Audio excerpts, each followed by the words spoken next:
श्री कृष्ण कहते हैं, जीवन में निर्णय लेने के लिए मन को शांत और बुद्धि को स्थिर रखना आवश्यक है और इसके लिए सबसे पहला कदम है क्रोध पर नियंत्रण।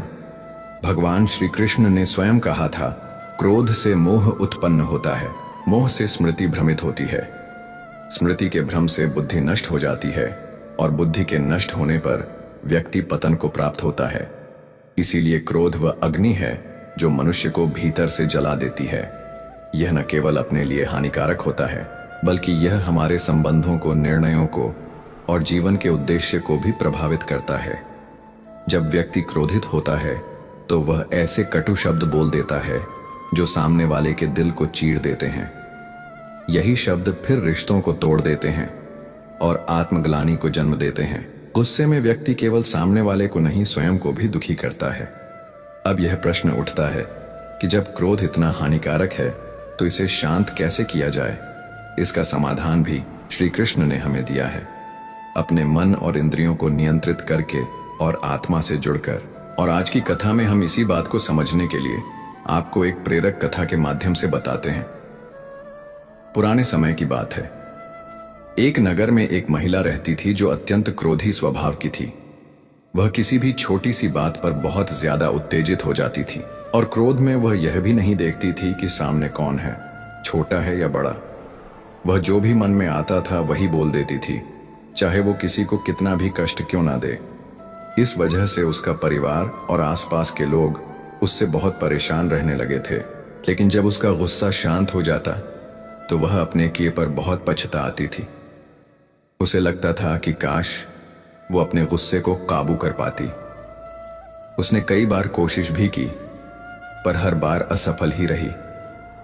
मित्रों, भगवान श्री कृष्ण कहते हैं, यदि मन पर नियंत्रण नहीं है तो जीवन कभी सुखी नहीं हो सकता। उसी नगर में एक दिन एक ज्ञानी संत पधारे।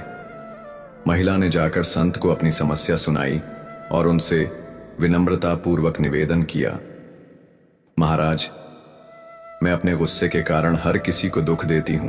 कृपया ऐसा कोई उपाय बताएं जिससे मेरा मन शांत हो जाए। संत ने उसे ध्यान से सुना और उसे एक छोटी सी कांच की बोतल देते हुए बोले, इसमें एक विशेष औषधि है। जब भी तुम्हें गुस्सा आए तो इस दवा की कुछ बूंदें अपने मुंह में रख लेना और जब तक तुम्हारा क्रोध शांत ना हो जाए उसे निगलना मत। महिला ने उनकी आज्ञा का पालन किया और हर बार जब उसे गुस्सा आता तो वो उस दवा को मुंह में रख लेती और शांत हो जाती। कुछ ही दिनों में उसमें बहुत बदलाव दिखने लगा। एक सप्ताह बाद वह महिला बहुत प्रसन्न होकर संत के पास पहुंची और बोली, महाराज, आपकी दवा ने तो कमाल कर दिया। मैं अब बहुत शांति महसूस करती हूं। संत मुस्कुराए और बोले, बेटी, वो कोई औषधि नहीं थी, बस सामान्य जल था। तुम्हारी चुप्पी ही तुम्हारी औषधि थी। जब तुम बोलती नहीं थी तो किसी को आहत नहीं करती थी और तुम्हारा गुस्सा भी खुद ब खुद ठंडा हो जाता था। मित्रों, भगवान श्री कृष्ण कहते हैं, चुप रहना हर बार कमजोरी नहीं बल्कि सबसे बड़ी शक्ति होती है। जब हम अपने शब्दों को नियंत्रित करते हैं तो हम अपने जीवन को नियंत्रित कर लेते हैं। अब हम आपको एक और प्रेरक प्रसंग बताते हैं जो दृष्टिकोण यानी नजरिए से जुड़ा है। प्राचीन काल में एक गरीब शराबी का परिवार था जिसमें उसके 2 बेटे थे। मां का देहांत पहले ही हो चुका था। दोनों बच्चे अपने पिता की आदतों से बहुत दुखी रहते थे। जब वे बड़े हुए तो पिता की मृत्यु हो गई। बड़ा बेटा पिता की ही राह पर चल पड़ा, नशे में डूबा रहता और काम से जी चुराता, जबकि छोटा बेटा मेहनत से पढ़ाई करता गया और आगे चलकर समाज में एक सम्मानित व्यक्ति बन गया। लोगों को यह देखकर बहुत आश्चर्य होता था कि एक ही घर के 2 बच्चे, एक जैसा माहौल, लेकिन 2 बिल्कुल विपरीत रास्ते। किसी दिन किसी ने बड़े बेटे से पूछा, तुमने अपने जीवन को क्यों बर्बाद कर लिया? उसने जवाब दिया, मेरे पिता शराबी थे, हमेशा मारपीट करते थे, मैंने वही देखा तो वही बन गया। फिर लोगों ने छोटे बेटे से पूछा, तुम इतने सफल कैसे बन गए? उस युवक ने विनम्रता से उत्तर दिया, मेरे पिता शराबी थे, इसीलिए मैंने ठान लिया कि मैं ऐसा नहीं बनूंगा। मैं कुछ ऐसा करूंगा जिससे मुझे और दूसरों को गर्व हो। इसलिए मैं पढ़ा, मेहनत की और आज मैं एक सफल इंसान हूं। दोस्तों, हमें परिस्थितियों को सकारात्मक सोच के साथ देखना चाहिए। हर इंसान की जिंदगी में उतार चढ़ाव आते रहते हैं, लेकिन हमें यह नहीं भूलना चाहिए कि हर कठिन परिस्थिति अपने साथ कोई न कोई सीख लेकर आती है। अगर हम हालात को सकारात्मक दृष्टिकोण से देखेंगे तो हम न केवल मानसिक रूप से मजबूत बनेंगे बल्कि जीवन में अच्छे परिणाम भी पाएंगे। अगर हम अच्छा सोचेंगे तो लोगों का भी अच्छा ही होगा। जब हमारे विचार सकारात्मक होते हैं तो हम अपनी ऊर्जा को अच्छे कार्यों में लगाते हैं। यही ऊर्जा दूसरों को भी प्रभावित करती है। सकारात्मक सोच का असर हमारे रिश्तों, काम और व्यवहार पर भी पड़ता है, जिससे हमारे आसपास का वातावरण भी बेहतर होता है। जो लोग नकारात्मक सोचते हैं उनके जीवन में परेशानियां बनी रहती हैं। ऐसे लोग हर चीज में कमी तलाशते हैं, जिससे न तो वे खुश रह पाते हैं और न ही दूसरों को खुश रख पाते हैं। नकारात्मक सोच एक धीमा जहर है जो धीरे धीरे आपके जीवन की खुशियां छीन लेता है। अगर वे दूसरों की गलतियों से सीख लेकर सकारात्मक सोच के साथ आगे बढ़ेंगे तो सफलता जरूर मिलेंगे। दूसरों की गलतियों को देखकर खुद में सुधार लाना एक बुद्धिमान व्यक्ति की निशानी होती है। अगर हम अनुभवों से सीखकर आगे बढ़े तो जीवन में कोई भी लक्ष्य दूर नहीं होता। मित्रों, भगवान श्री कृष्ण कहते हैं, भगवत गीता का तीसरा उपदेश है मन को नियंत्रित करना। यह जीवन का बहुत बड़ा रहस्य है, क्योंकि मन ही हमारी इच्छाओं, भावनाओं और व्यवहारों का मूल स्रोत है। श्री कृष्ण ने कहा कि जो मन को वश में कर लेता है वह इस संसार की हर परिस्थिति को जीत सकता है। भगवान श्री कृष्ण के इस उपदेश में हम मन को नियंत्रित करने की बात करते हैं। उन्होंने यह स्पष्ट किया है कि मन बहुत चंचल होता है, लेकिन यदि हम उसे साध लें तो वह हमारी सबसे बड़ी शक्ति बन जाता है। यह आत्म अनुशासन का सर्वोत्तम उदाहरण है। कहा जाता है कि क्योंकि मन चंचल होता है, लेकिन यह हमारे नियंत्रण में होता है और यह हमारी अद्वितीय शक्ति है, जिसके उचित उपयोग से हम किसी भी बाधा को पार कर सकते हैं। मन एक रथ के घोड़े की तरह है। यदि लगाम आपके हाथ में है तो वह आपको मंजिल तक पहुंचा सकता है, अन्यथा वह आपको गड्ढों में गिरा सकता है। अतः आत्मनियंत्रण बेहद आवश्यक है। आपका मन आपके जीवन में अच्छाई पैदा करने के लिए सबसे महत्वपूर्ण होता है, लेकिन अगर इसका सही इस्तेमाल ना किया जाए तो यह आपके जीवन की सबसे महत्वपूर्ण चीज बन जाता है। मन यदि ठीक दिशा में लगाया जाए तो यह आपको संतोष, सुख और सफलता की ओर ले जा सकता है, लेकिन यदि यह भटक जाए तो दुख और असंतोष का कारण बन जाता है। आपका मन एक विनाशकारी शक्ति भी हो सकता है। अगर आप अपने विचारों पर नियंत्रण नहीं रखते तो वही मन जो आपको ऊपर उठा सकता था वही आपको नीचे गिरा देता है। यह दो धारी तलवार की तरह है, जिसे समझदारी से चलाना पड़ता है। इंसान सोचता है कि अगर वो अलग अलग चीजों के बारे में सोचता रहेगा तो वो हमें आने वाली हर मुश्किल और परेशानी से बचा लेगा, लेकिन ऐसा नहीं होता। अत्यधिक विचार करना कभी कभी समाधान से ज्यादा समस्या पैदा करता है।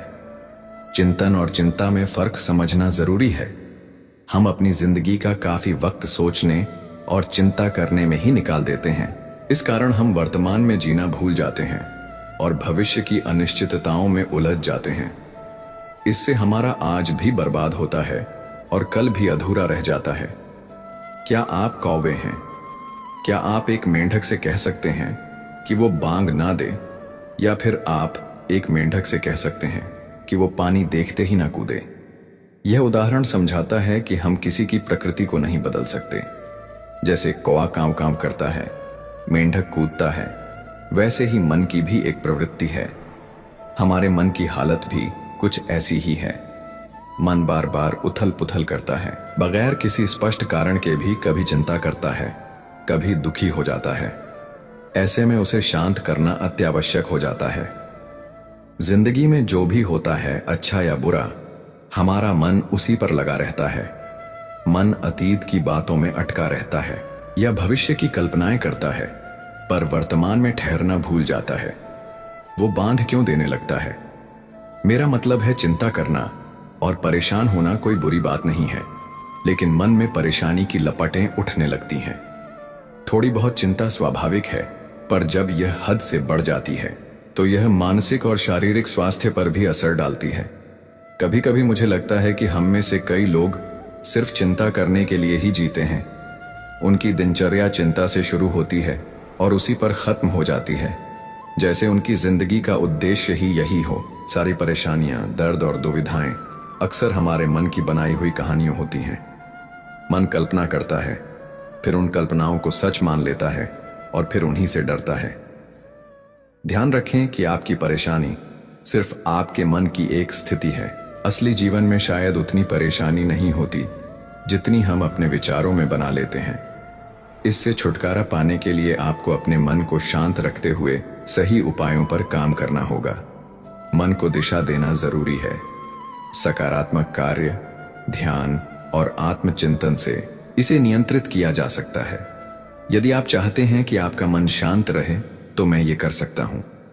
मैं आपको एक सरल और प्रेरणादायक कहानी सुनाता हूं जो आपको यह समझने में मदद करेगी। आपको एक कहानी के माध्यम से समझाता हूं। एक सेठ के पास बहुत धन था, लेकिन फिर भी उसके मन में शांति नहीं थी। उसके पास सब कुछ था, आलीशान घर, नौकर चाकर, सम्मान, लेकिन फिर भी उसका मन बेचैन रहता था। एक दिन किसी ने बताया कि एक नगर में एक संत रहते हैं। वे लोगों को ऐसी सिद्ध देते हैं जिससे वे मनचाही चीज पा सकते हैं। सेठ के मन में उम्मीद जगी कि शायद वही संत उसकी बेचैनी का हल बता सकें। सेठ जाता है। वह साधु के पास गया और बोला, महाराज, मेरे पास धन बहुत है, लेकिन मन में शांति नहीं है। उसने नम्रता से निवेदन किया, हे महाराज, मेरी दौलत से मेरा जीवन भरा है, लेकिन मन खाली है। साधु ने कहा, बेटा, जैसा मैं करता हूं वैसा करो, चुपचाप उनकी ओर देखते रहो, इससे तुम्हें मन में शांति मिलने की युक्ति मिल जाएगी। संत ने मुस्कुराते हुए कहा, मन को समझना है तो पहले खुद को अनुशासन देना सीखो। अगले दिन साधु ने सेठ को कड़ी धूप में अपने अंदर बैठाया और स्वयं झोपड़ी में चले गए। सेठ को चुपचाप बैठने के लिए कहा गया। यह उसकी पहली परीक्षा थी। सेठ गर्मी से व्याकुल हो गया, लेकिन चुप रहा। उसने मन में सोचा, शायद यही साधना का पहला चरण है। दूसरे दिन साधु ने उसे खाने पीने के लिए कुछ नहीं दिया और तरह तरह के व्यंजन खाता रहा। सेठ इस दिन भी चुप रहा। अब उसकी परीक्षा और कठिन हो गई। फिर भी उसने संत के वचन पर विश्वास रखा। तीसरे दिन सेठ को गुस्सा आ गया। उसका धैर्य टूट गया। अंततः वह बोले बिना न रह सका।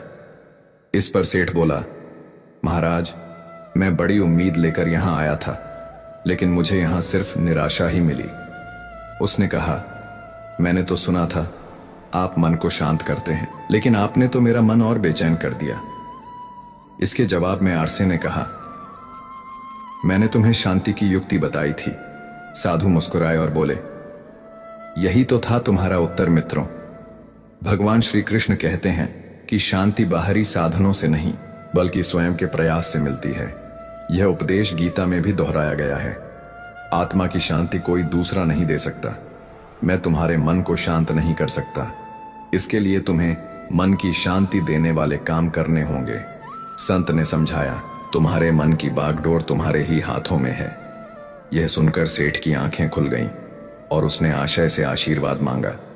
अब उसे समझ आ गया था कि शांति कहीं बाहर नहीं, अपने भीतर है। मित्रों, मन को शांत करने के लिए तुम्हें क्रोध और बुरी बातों से बचना होगा। जिस दिन मन से गुस्सा और द्वेष हटेगा, उसी दिन प्रेम और शांति प्रवेश करेंगे। भागवत गीता में भगवान श्री कृष्ण कहते हैं कि जीवन में सफल होने के लिए सबसे पहला काम है खुद को पहचानना। यही आत्मज्ञान है। खुद को जानो, फिर तुम सारा संसार जान सकते हो। खुद को पहचान कर आप जीवन में जरूर सफल हो सकते हैं। जो व्यक्ति अपने आप को समझ लेता है, उसके लिए कोई भी राह कठिन नहीं रहती। अगर मैं संक्षेप में कहूं तो खुद को पहचानने का मतलब यह है कि आपके और आपके लक्ष्य के बीच आने वाली बाधाओं को समझना सफलता का पहला पायदान है। आत्मनिरीक्षण। खुद को पहचानने के लिए हमें सबसे पहले खुद से बात करनी होगी। हर रोज कुछ पल खुद के साथ बिताओ। खुद से सवाल पूछो। हमें यह जानने की कोशिश करनी होगी कि मैं कौन हूं, मैं कैसा हूं, मेरा अस्तित्व क्या है। अगर इंसान दूसरों को जानने के पीछे भागने के बजाय अपना पूरा ध्यान, ऊर्जा और समय स्वयं की आत्मा को पहचानने में लगाए, तो वह संसार में ऐसी उपलब्धियां हासिल कर सकता है जिनका अंदाजा भी लगाना मुश्किल होगा। जब मनुष्य अपने भीतर की ताकतों को जगाता है तो वह उन ऊंचाइयों तक पहुंच सकता है जहां तक सामान्य व्यक्ति की कल्पना भी नहीं पहुंचती। इसलिए मित्रों, भगवान श्री कृष्ण कहते हैं कि व्यक्ति को चाहिए कि वह अपने अंदर की शक्ति और प्रतिभा को पहचाने। उठो, जागो और तब तक मत रुको जब तक अपने वास्तविक उद्देश्य को प्राप्त न कर लो। यही आत्मबोध का मार्ग है, यही सफलता की असली कुंजी है। भागवत गीता का 5वां उपदेश हमें यह सिखाता है कि जीवन का असली उद्देश्य स्वयं के निर्माण में है। श्री कृष्ण समझाते हैं कि यह मानव जीवन बहुत ही दुर्लभ और कीमती है, लेकिन हम में से अधिकतर लोग इस बहुमूल्य जीवन को केवल बाहरी सुंदरता और भौतिक सुखों की खोज में व्यर्थ कर देते हैं।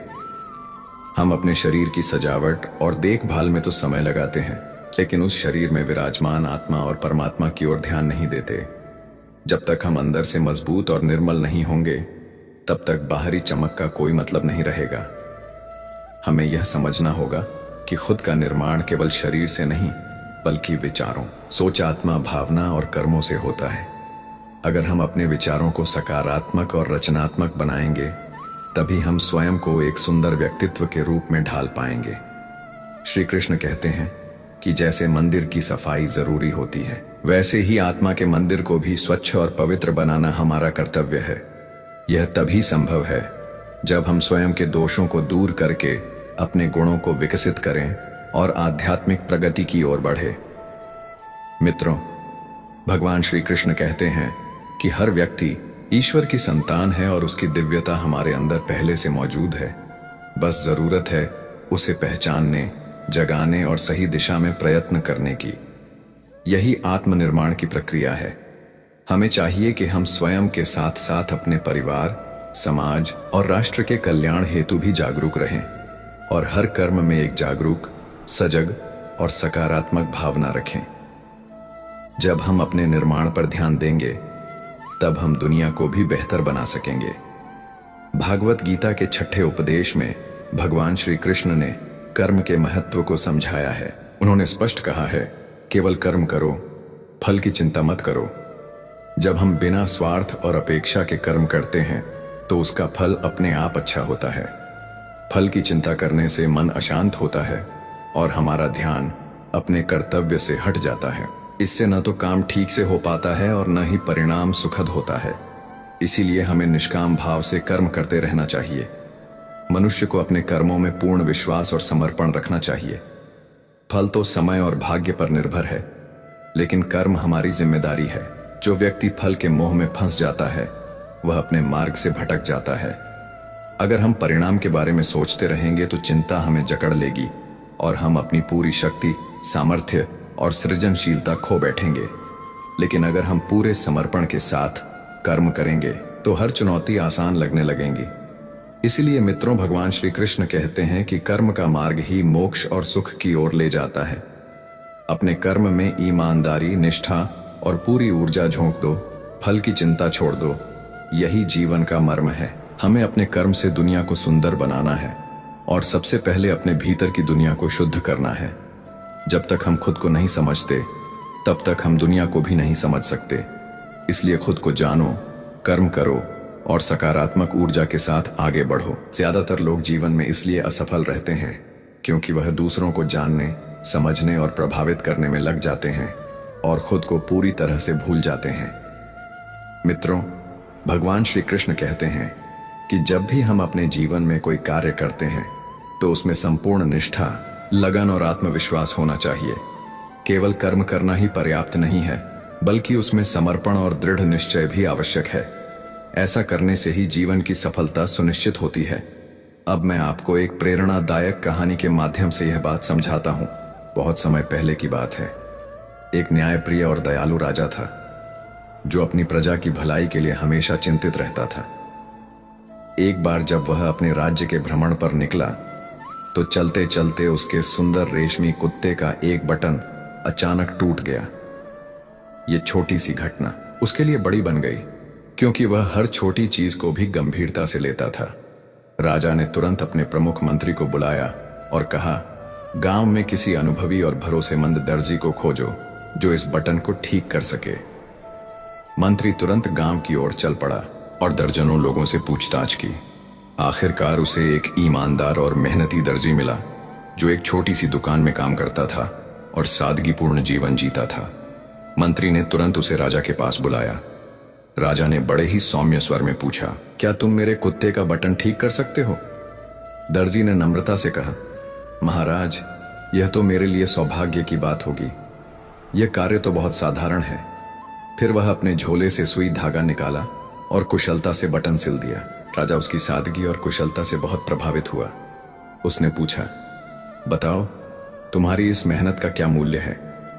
दर्जी ने सिर झुकाकर कहा, राजन, यह बहुत ही छोटा काम है।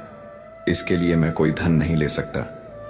परंतु राजा ने जोर देकर कहा, नहीं, तुम्हारा कर्म बहुत मूल्यवान है। मैं इसका उचित सम्मान देना चाहता हूं। दर्जी सोच में पड़ गया और अंततः बोला, जो आपकी इच्छा हो वही दे दीजिए। यह सुनते ही राजा ने हर्षित होकर निर्णय लिया कि उसे 2 पूरे गांव इनाम स्वरूप दिए जाएं। उन्होंने कहा, अगर मैं इस मेहनतकश को इतना बड़ा सम्मान नहीं दूंगा तो समाज में ईमानदारी का महत्व कैसे बढ़ेगा? दर्जी तो 2 रुपए की उम्मीद में था, परंतु उसे 2 गांवों का स्वामी बना दिया गया। वह मन ही मन सोचने लगा कि वास्तव में भगवान की इच्छा हमारे विचारों से बहुत बड़ी होती है। मित्रों, भगवान श्री कृष्ण कहते हैं, हम जो सोचते हैं वह सीमित होता है, परंतु भगवान जो देते हैं वह असीम होता है। इसलिए गीता में श्री कृष्ण कहते हैं, कर्म करो, फल की इच्छा मत करो। यही इस कथा की आत्मा है। यह हमें सिखाती है कि जब हम निस्वार्थ भाव से काम करते हैं तो ईश्वर हमें उससे भी अधिक देता है जितना हमने सोचा होता है। भगवद गीता के 7वें उपदेश में श्री कृष्ण कहते हैं, जब भी कोई लक्ष्य तय करें उससे पहले खुद से 3 सवाल करें। पहला, आप वह काम क्यों करना चाहते हैं? दूसरा, उसका परिणाम क्या होगा? और तीसरा, क्या आप उसमें सफल हो पाएंगे? यदि इन तीनों सवालों के उत्तर स्पष्ट और आत्मविश्वास पूर्ण हो तो निश्चिंत होकर आगे बढ़िए। कभी भी अपनी रणनीति को दूसरों से साझा न करें, क्योंकि नजर लगने की संभावना होती है। बस मेहनत करते रहिए और अपने लक्ष्य की ओर आगे बढ़ते रहिए। यदि राह में कोई कठिनाई आए तो डरिए मत, डटकर सामना कीजिए। समय के साथ सब कुछ बदलता है और हमारी मेहनत भी रंग लाती है। याद रखिए, जो बीत चुका है वह इतिहास है, जो आने वाला है वह भविष्य है, और जो हमारे पास है वह है वर्तमान। यही सबसे महत्वपूर्ण है। हमें अपने वर्तमान को बेहतर बनाना चाहिए, क्योंकि मित्रों, भगवान श्री कृष्ण कहते हैं, अतीत में डूबने से सिर्फ पछतावा मिलेगा और भविष्य की चिंता से वर्तमान भी बिगड़ जाएगा। अब मैं आपको एक और कहानी के माध्यम से एक महत्वपूर्ण सीख देता हूं। एक गधा था जो सोचता था कि वह भी जीवन में कुछ बड़ा करेगा ताकि लोग उसे मरने के बाद भी याद रखें। उसका मालिक उसे रोज भारी बोझ ढोने को देता था ताकि ज्यादा मुनाफा हो। गधा चुपचाप सब कुछ सहता रहा, क्योंकि वह डरता था कि अगर उसने इनकार किया तो उसे खाना भी नसीब नहीं होगा। वह गधा अपनी पूरी जिंदगी मालिक के सपनों को पूरा करने में लगा देता है, बिना यह समझे कि उसके अपने सपने क्या हैं। जब वह बूढ़ा हो जाता है तो उसका मालिक उसे जंगल में मरने के लिए छोड़ देता है। अंतिम क्षणों में गधा सोचता है, काश मैंने एक बार अपने लिए भी कुछ करने की हिम्मत दिखाई होती। दुखद बात यह है कि ऐसा सोचते सोचते उसकी मौत हो जाती है। यह कहानी हमारे आज के जीवन पर भी पूरी तरह लागू होती है। हम भी अक्सर दूसरों के सपनों और लक्ष्यों को पाने के लिए अपनी जिंदगी खपा देते हैं, लेकिन जब तक हम अपने बारे में नहीं सोचेंगे, हम अपने जीवन को अपनी मर्जी से नहीं जी पाएंगे। इसलिए दोस्तों, अगर आप इस गधे की तरह जीवन के अंत में पछताना नहीं चाहते हैं तो आज से ही अपने लक्ष्य की पहचान कीजिए और उस पर चलना शुरू कर दीजिए, चाहे वो रास्ता कठिन हो। पर जब आप अपने सपनों को साकार करने की ठान लेते हैं तो फिर पीछे मुड़ने की कोई जरूरत नहीं होती। भगवद गीता की 8वीं सलाह है कि हमें अपराध बोध और चिंता से डरना नहीं चाहिए। ये स्वाभाविक भावनाएं हैं, लेकिन इनसे जकड़ जाना सही नहीं। अगर आप अपने सोचने के ढंग को बदलते हैं तो मन की स्थिति भी बदलती है। अतीत को आप बदल नहीं सकते, भविष्य की कोई गारंटी नहीं है, केवल वर्तमान ही आपके हाथ में है और वही सबसे बड़ा अस्त्र है। बात समझता हूं। हमें अपने वर्तमान क्षण को आकार नहीं देना चाहिए और अपने भविष्य का निर्माण नहीं करना चाहिए। हम सभी को चाहिए कि हम जिस पल में हैं उस पर ही अपना ध्यान केंद्रित करें। अतीत की चिंता और भविष्य की कल्पना केवल मन में भ्रम पैदा करती है। इसलिए जरूरी है कि हम हर क्षण को गहराई से जिएं और उसमें अपनी ऊर्जा लगाएं। हमारा समय सीमित है, इसे अतीत के बारे में सोचने या भविष्य की चिंता करने में बर्बाद ना करें। मित्रों, भगवान श्री कृष्ण कहते हैं कि बीते हुए कल के लिए पछताना और आने वाले कल को लेकर घबराना, यह दोनों ही बुद्धिमान की पहचान नहीं है। हमें जीवन के प्रत्येक क्षण को एक अवसर समझना चाहिए और उसका सदुपयोग करना चाहिए। कोई योजना न बनाएं, उसे लागू करें और बेहतर कल पाएं। अपने आज का अधिकतम लाभ उठाएं। कई बार हम योजनाएं तो बनाते हैं पर उस पर अमल नहीं करते। असली सफलता उसी में है जब हम आज से शुरुआत करें और हर दिन छोटे कदमों से बड़ी मंजिल की ओर बढ़ते रहें। आप आज जो करते हैं वह आपका कल निर्धारित करता है। जैसे बीज बोया जाता है वैसा ही फल मिलता है। वर्तमान की मेहनत ही भविष्य की नींव होती है। इसलिए आज मेहनत करें, संघर्ष करें और विश्वास रखें कि यह सब आने वाले कल को सुंदर बनाएगा।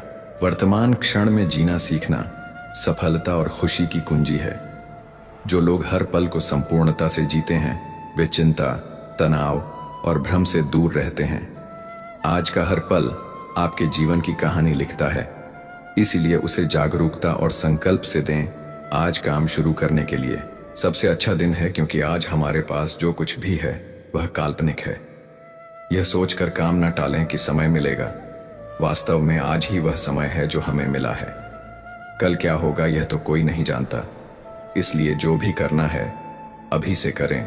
हमारा अतीत हमें सबसे अच्छी शिक्षा देता है, बस उससे सीखें और आगे बढ़ते रहे। गलतियों से डरे नहीं, उनसे सीखें। अतीत में जो भी हुआ वह अनुभव बनकर हमारे पास है, उसका उपयोग करें और अपने आज को सुधारने हुए कल की ओर बढ़े।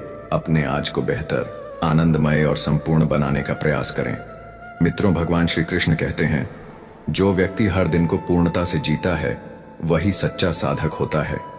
वह व्यक्ति अपने जीवन में शांति और सफलता दोनों प्राप्त करता है। भागवत गीता का 9वां उपदेश है खुद पर विश्वास करना। यह उपदेश हमें सिखाता है कि आत्मविश्वास से बड़ा कोई बल नहीं। जब व्यक्ति स्वयं पर भरोसा करता है तभी वह जीवन की चुनौतियों से लड़ सकता है और विजय पा सकता है। श्री कृष्ण कहते हैं, जब तक आप खुद पर विश्वास नहीं करते तब तक दूसरे भी आप पर विश्वास नहीं करेंगे। विश्वास की शुरुआत स्वयं से होती है। जब आपकी आंखों में आत्मविश्वास की चमक होती है तो पूरी दुनिया आपके साथ खड़ी हो जाती है। जीवन में सफलता प्राप्त करने के लिए आपको अपने सपनों का पीछा करना चाहिए। सपने तभी साकार होते हैं जब हम उन्हें पूरी लगन और मेहनत से अपनाते हैं। बिना रुके, बिना थके लगातार प्रयास करते रहना ही सफलता की कुंजी है। अपने सपनों के लिए काम करें और उन्हें प्राप्त करने के लिए हमेशा तैयार रहें। हर सुबह उठकर अपने लक्ष्य की ओर एक कदम बढ़ाएं। सफलता उन लोगों को मिलती है जो बिना हार माने अपने सपनों के पीछे दिन रात मेहनत करते हैं। आप जितनी मेहनत करेंगे उतनी ही जल्दी आपके सपने पूरे होंगे। परिश्रम कभी व्यर्थ नहीं जाता, वह एक न एक दिन फल जरूर देता है। यह नियम प्रकृति का है। जितनी गहराई से बीज बोओगे उतना ही मजबूत पेड़ उगेगा। अगर आपको खुद पर विश्वास है तो दुनिया में कुछ भी असंभव नहीं है। हमारे भीतर जो शक्ति है वह असीम है। आत्मबल ही वह धुरी है जो असंभव को संभव बना देती है। जब तक आप खुद पर विश्वास नहीं करते आप अपने सपनों को पूरा नहीं कर पाएंगे। हर महान कार्य की शुरुआत आत्मविश्वास से होती है। यह वह पहली सीढ़ी है जो आपको मंजिल तक ले जाती है। खुद पर विश्वास आपके जीवन में बदलाव ला सकता है। अगर आप स्वयं पर यकीन रखते हैं तो नकारात्मक परिस्थितियां भी आपको रोक नहीं पाएंगी। आप अपने जीवन को नई दिशा देने में सक्षम हो जाएंगे। आप कुछ भी कर सकते हैं। आपको खुद पर विश्वास करना होगा और फिर देखें कि आप जीवन में कैसे सफल होंगे। जब आप अपने दिल से कहेंगे कि मैं कर सकता हूं तो पूरी सृष्टि भी आपको उसी दिशा में ले जाएगी। अगर किसी को खुद पर भरोसा है तो कोई भी मुश्किल काम आसानी से पूरा हो सकता है। मित्रों, भगवान श्री कृष्ण कहते हैं, आत्मबल से बड़ा कोई अस्त्र नहीं होता। यह वह शक्ति है जो व्यक्ति को अद्भुत बना देती है। रामायण में एक ऐसी ही घटना है जब वानर सेना माता सीता की खोज करते हुए समुद्र तट पर पहुंच गई। वह दृश्य दर्शाता है कि जब सामूहिक प्रयास और आत्मविश्वास एक साथ होते हैं तो असंभव कार्य भी संभव हो जाता है। मैं समुद्र के उस पार जाऊंगा, मैं लंका तक तो जा सकता हूं, लेकिन वापस आ पाऊंगा या नहीं, इस पर मुझे संदेह है।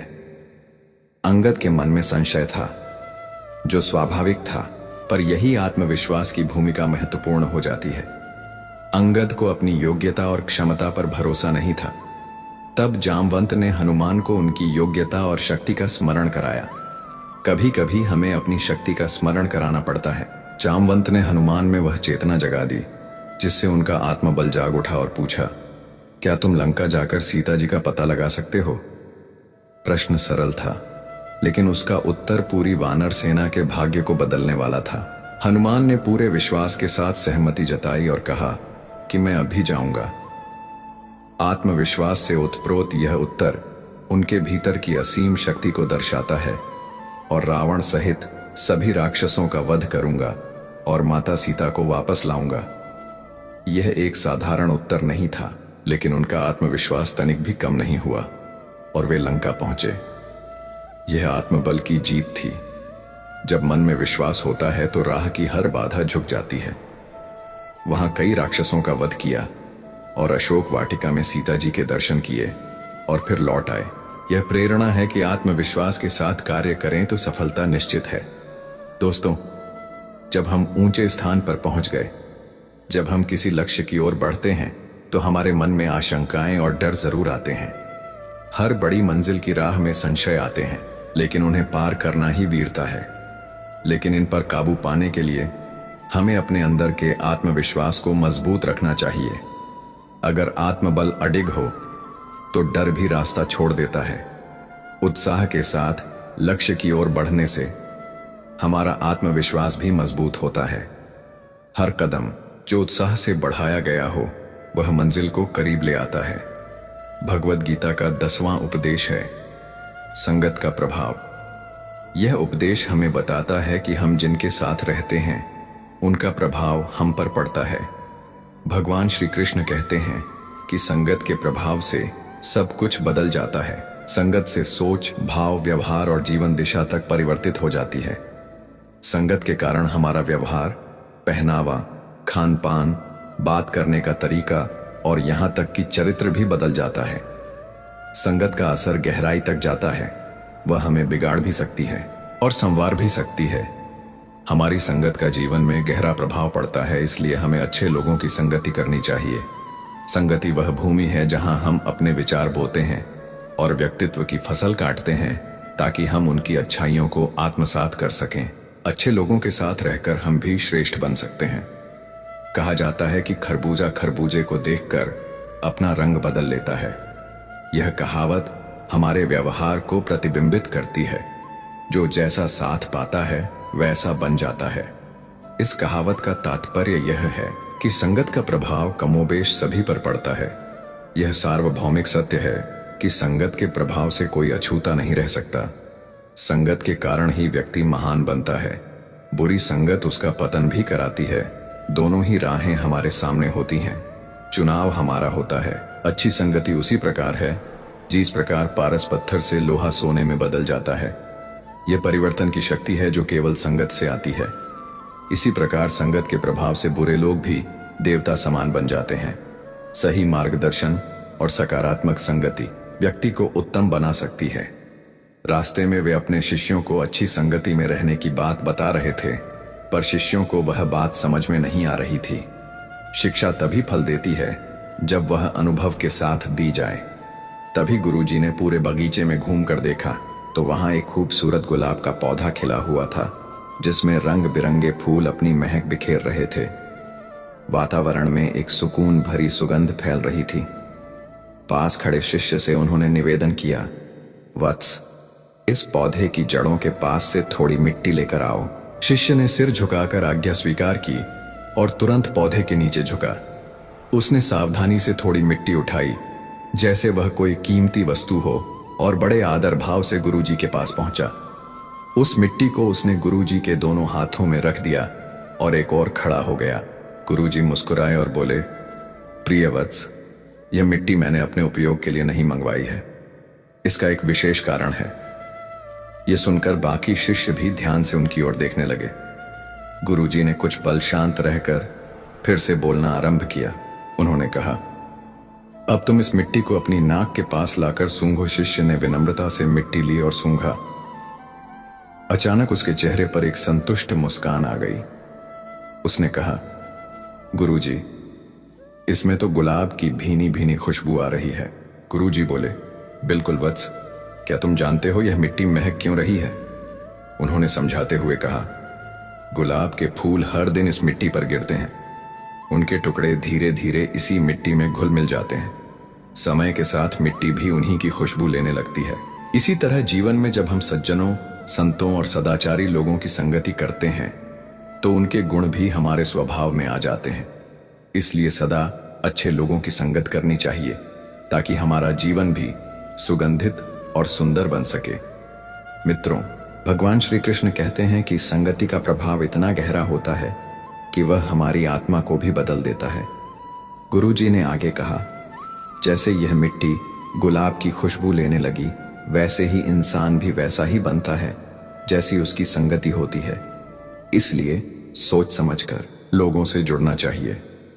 उसी नगर में एक व्यापारी था जो बहुत ईमानदारी से कारोबार करता था। उसने निर्णय लिया कि अब वह अपने व्यापार को आसपास के नगरों में फैलाएगा ताकि अधिक लोगों तक उसकी सेवा पहुंचे। एक दिन एक अजनबी व्यक्ति उसके पास आया और बोला, सेठ जी, मैं आपके साथ साझेदारी करना चाहता हूं। मैं मेहनती हूं और ईमानदारी से काम करूंगा। व्यापारी को व्यापार बढ़ाने के लिए किसी भरोसेमंद साथी की जरूरत थी। उसने बिना अधिक जांच किए उसे साझेदार बना लिया। अब दोनों मिलकर व्यापार करने लगे। नया साझेदार बाहर से तो बहुत परिश्रमी और ईमानदार प्रतीत होता था। समय के साथ व्यापार खूब बढ़ा और मुनाफा भी अच्छा होने लगा। सेठ बहुत प्रसन्न था कि उसे एक मेहनती व्यक्ति मिला है। कुछ दिनों बाद सेठ का बचपन का मित्र नगर में उससे मिलने आया। जब उसकी नजर उस नए साझेदार पर पड़ी तो वह चौंक गया। वह उसे पहचान गया। यह तो वही व्यक्ति था जो पहले कई लोगों को धोखा दे चुका था। सेठ का मित्र शास्त्रों और ज्ञान का अभिमानी था। वह सोचता था कि किसी की बुराई करना पाप होता है, इसलिए उसने सेठ को कुछ नहीं बताया। उसने सोच लिया कि मैं एक किताब लिखूंगा जिसमें अच्छे बुरे के बीच की सीमाओं को समझाऊंगा। सेठ को कोई जानकारी नहीं थी। वह अपने साझेदार पर भरोसा करता रहा। मित्रों, भगवान श्री कृष्ण कहते हैं कि अधूरा ज्ञान सबसे घातक होता है। एक ज्ञानी व्यक्ति को समझाना आसान है और मूर्ख को भी समझाया जा सकता है, लेकिन जो अर्ध ज्ञानी होता है वह किसी की नहीं सुनता, यहां तक कि स्वयं ब्रह्मा भी नहीं। एक दिन साझेदार रात के अंधेरे में सारा धन और व्यापार के दस्तावेज लेकर भाग गया। अगली सुबह सेठ ने जब उठकर देखा तो उसकी दुनिया उजड़ चुकी थी।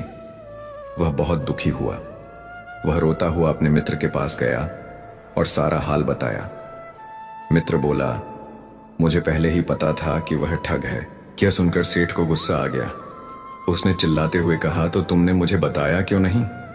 मित्र ने शांत स्वर में कहा, मैंने शास्त्रों में पढ़ा है कि किसी की बुराई नहीं करनी चाहिए, इसलिए मैंने चुप रहना बेहतर समझा। यह सुनकर सेठ का दुख और बढ़ गया। वह बोला, तेरे इस अधूरे ज्ञान ने मेरी पूरी जिंदगी तबाह कर दी। ऐसा ज्ञान किसी काम का नहीं है। मित्रों, यह समझ लेना जरूरी है कि अधूरा ज्ञान हमेशा नुकसानदायक होता है। इसलिए जब तक किसी बात की पूरी सच्चाई ना हो तब तक उसे अपनाना या बताना दोनों खतरनाक हो सकता है। भागवत गीता का 12वां उपदेश मित्र और शत्रु की पहचान से संबंधित है।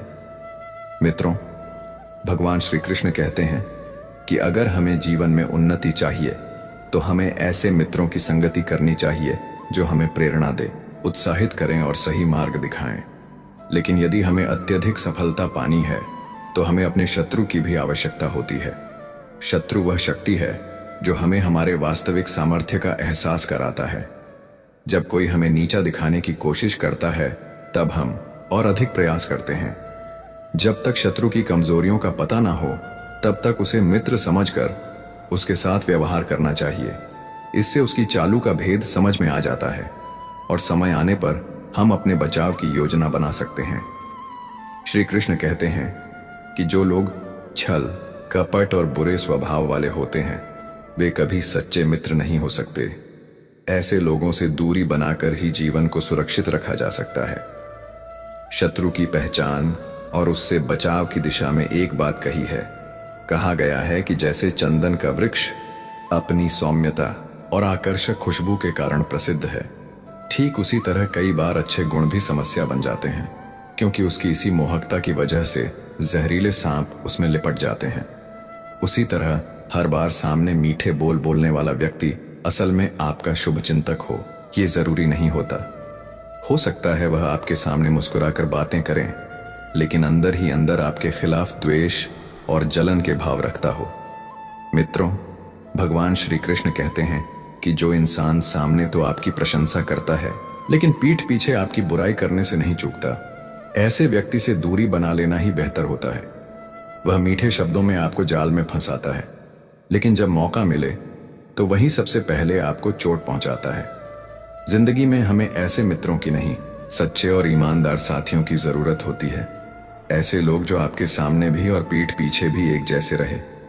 कभी कभी कुछ लोग सामने तो अत्यधिक प्रेम दिखाते हैं, आपकी हर बात में हाँ मिलाते हैं, लेकिन भीतर ही भीतर आपके खिलाफ षड्यंत्र रचते हैं। ऐसे छलिया मित्र सामने से मधुरता का मुखौटा लगाए होते हैं, लेकिन अंदर से ईर्ष्या, द्वेष और आत्मगौरव से भरे होते हैं। ऐसे मित्र शत्रु से भी अधिक खतरनाक सिद्ध हो सकते हैं, क्योंकि शत्रु तो खुले में वार करता है, पर ये मित्र छुप कर हमला करते हैं। एक बार की बात है, दो घनिष्ठ मित्र थे जिनका नाम था राहुल और केशव। दोनों साथ में बचपन से बड़े हुए थे। एक दिन दोनों बातें करते करते कहीं जा रहे थे। किसी बात पर बहस हुई और राहुल ने क्रोध में आकर केशव को थप्पड़ मार दिया। केशव को बुरा तो लगा, लेकिन उसने कोई प्रतिक्रिया नहीं दी। उसने बस पास की रेत पर उंगली से लिखा, आज मेरे सबसे अच्छे दोस्त ने मुझे चोट पहुंचाई। कुछ दिन बाद दोनों फिर से साथ हो गए। उन्होंने तय किया कि अगली सुबह वे नदी में स्नान करेंगे। सुबह वे नदी के तट पर पहुंचे और नहाने लगे। नहाते वक्त अचानक केशव का पांव फिसला और वह पानी में डूबने लगा। राहुल ने तुरंत उसे पकड़कर बाहर निकाला और उसकी जान बचा ली। इस बार केशव ने पास रखे एक पत्थर पर खुदाई की। आज मेरे सच्चे मित्र ने मेरी जान बचाई। ये देखकर राहुल ने आश्चर्य से पूछा, जब मैंने तुम्हें थप्पड़ मारा तब तुमने रेत पर लिखा, और अब जब मैंने तुम्हारी जान बचाई तो तुमने उसे पत्थर पर क्यों उकेरा? इस पर केशव ने मुस्कुराकर कहा, जब कोई प्रिय मित्र गलती करता है, हमें दुख पहुंचाता है या कोई तकरार होती है, तो बेहतर होगा कि हम उसे रेत पर लिखें ताकि वह समय के साथ मिट जाए। लेकिन जब वह कोई बहुत अच्छा कार्य करता है, हमें बचाता है या साथ देता है, उसे पत्थर पर उकेरे ताकि वह हमारे दिल में हमेशा के लिए बना रहे। मित्रता में प्रेम होता है, अपनापन होता है, लेकिन कभी कभी तकरार, बहस या नाराजगी भी हो जाती है। मित्रों, भगवान श्री कृष्ण कहते हैं कि ऐसे समय में हमें रिश्तों को तोड़ने के बजाय और मजबूत बनाने की कोशिश करनी चाहिए। अगर कोई मित्र गलती करे तो उसकी अच्छाइयों को भी याद रखना चाहिए। तभी तो कहा जाता है कि सच्चा मित्र वही है जो कठिन समय में आपके साथ खड़ा रहे। भगवद गीता का 13वां उपदेश हमें यह सिखाता है कि प्रत्येक व्यक्ति को अपने धर्म और कर्तव्य का पालन करना चाहिए। यदि कोई बच्चा है तो उसका पहला धर्म है शिक्षा ग्रहण करना। एक सैनिक का परम धर्म है देश की रक्षा करना, और एक राजा का कर्तव्य है अपनी प्रजा की सेवा करना।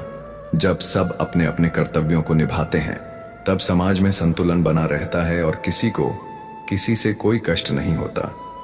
भगवद गीता का 14वां उपदेश अहंकार और अभिमान के विषय में है। मित्रों, भगवान श्री कृष्ण कहते हैं कि यह संसार में जितने भी लोग असफल होते हैं, उनमें से बहुत से लोग अपने अहंकार के कारण विनाश की ओर बढ़ते हैं। मनुष्य का घमंड उसे अंधा बना देता है। वह सोचता है कि वह सबसे श्रेष्ठ है और किसी से सीखने की आवश्यकता नहीं है। मेरी माँ ने मुझे बचपन से सिखाया है कि जीवन में चाहे मैं कितना भी बड़ा बन जाऊं, कितनी भी ऊंचाई पर पहुंच जाऊं, कभी भी घमंड मत करना, क्योंकि अहंकार हमेशा विनाश का कारण बनता है। अहंकारी व्यक्ति का कोई स्थायी मित्र नहीं होता, कोई उसे पसंद नहीं करता, क्योंकि वह हमेशा दूसरों को नीचा दिखाने की कोशिश करता रहता है। मनुष्य को उस आम के पेड़ के समान होना चाहिए जिसकी शाखाएं फलों से लदी होती हैं और वह हमेशा झुकी रहती हैं। उसी तरह एक सफल व्यक्ति को भी हमेशा विनम्र रहना चाहिए। सफलता पाने के बाद विनम्रता में जो संतोष होता है वही असली उपलब्धि है। अगर वह संतोष अहंकार में बदल जाए तो वही सफलता व्यक्ति के पतन का कारण बन जाती है। हम में से बहुत लोग यह सोचते हैं कि उन्हें सब कुछ आता है, उन्हें अब किसी से सीखने की जरूरत नहीं है। लेकिन जैसे ही आप यह मान लेते हैं कि अब मैं सब जानता हूं, उसी क्षण से आप सीखना बंद कर देते हैं और यही अहंकार आपके विकास की राह में सबसे बड़ा अवरोध बन जाता है। इसलिए सच्ची समझदारी यह है कि आप यह माने, आप बहुत कुछ जानते हैं लेकिन सब कुछ नहीं। अहंकारी व्यक्ति जीवन में अधिक ऊंचाइयों तक नहीं पहुंच सकता, क्योंकि उसका सोचने का तरीका ही ऐसा होता है कि मैं ही सब कुछ जानता हूं, मुझे किसी से कुछ सीखने की आवश्यकता नहीं है। ऐसा रवैया उसे आगे बढ़ने से रोकता है। मित्रों, भगवान श्री कृष्ण कहते हैं, जब मनुष्य अपने ज्ञान पर घमंड करने लगे तो उसका पतन निश्चित हो जाता है। यदि सफलता चाहिए तो विनम्रता को अपनाना ही पड़ेगा, क्योंकि अहंकार वह दीवार है जो हमें सच्ची सीख और रिश्तों से दूर कर देता है। हमें यह समझना चाहिए कि परिवर्तन ही जीवन का आधार है। जो मनुष्य परिवर्तन से डरता है वह समय के साथ कदम से कदम मिलाकर नहीं चल पाता। परिवर्तन कभी कभी दुखदाई होता है, पर अंततः वही सुख की ओर ले जाता है। जैसे बहती नदी स्वच्छ रहती है, वैसे ही गतिशील जीवन प्रगति देता है। अगर तालाब की तरह स्थिर हो जाएंगे तो हम भीतर से सड़ने लगेंगे। मित्रों, भगवान श्री कृष्ण कहते हैं, समय के साथ बदलना ही जीवन की मांग है। परिवर्तन को अपनाइए, तभी जीवन सुंदर बनेगा। भागवत गीता का चौथा उपदेश बताता है कि आलस्य, कायरता और भय मनुष्य के सबसे बड़े दुश्मन होते हैं। ये तीनों दुर्गुण इंसान को उसकी मंजिल से दूर कर देते हैं। श्री कृष्ण कहते हैं, जो मनुष्य अपने मन से डर निकाल देता है और आलस को त्याग देता है, वही युद्ध जीतता है। अगर आप सफल होना चाहते हैं तो अपने अंदर के डर से लड़िए, हर दिन का सदुपयोग कीजिए। सफलता उन्हें ही मिलती है जो अपनी सीमाओं को लांघ जाते हैं।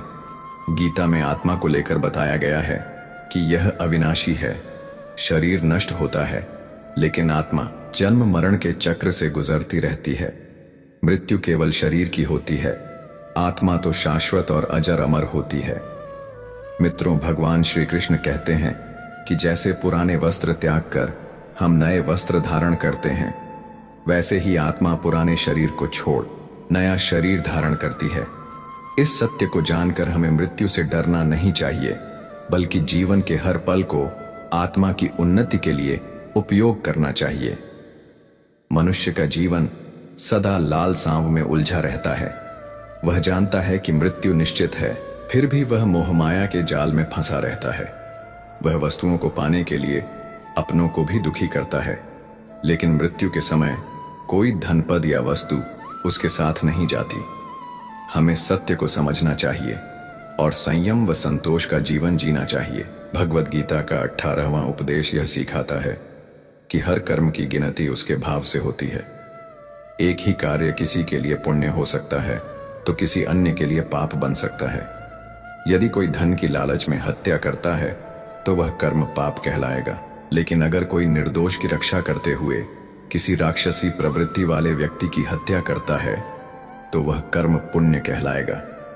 भगवान श्री कृष्ण कहते हैं कि कर्म की नियत ही उसे पवित्र बनाती है। हत्या एक ही है, पर भाव के कारण उसका स्वरूप बदल जाता है।